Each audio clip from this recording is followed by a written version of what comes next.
મંદિર ખાતે વિધિવત ઘટ સ્થાપના સાથે નવરાત્રી મહોત્સવની શરૂઆત.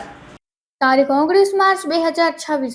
સ્થળ માતાના મઢ, તાલુકો લખપત, જિલ્લો કચ્છ. કચ્છ જિલ્લામાં ચૈત્રી નવરાત્રીનો પાવન પ્રારંભ થયો છે.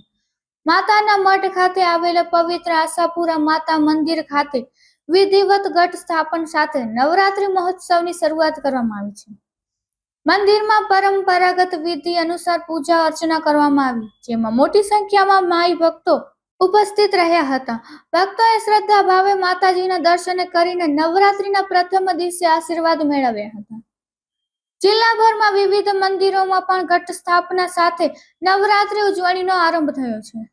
આગામી 9 દિવસ દરમિયાન ભક્તિ, આરાધના અને ધાર્મિક કાર્યક્રમોનું આયોજન કરવામાં આવશે. Report by Adam Notiyar.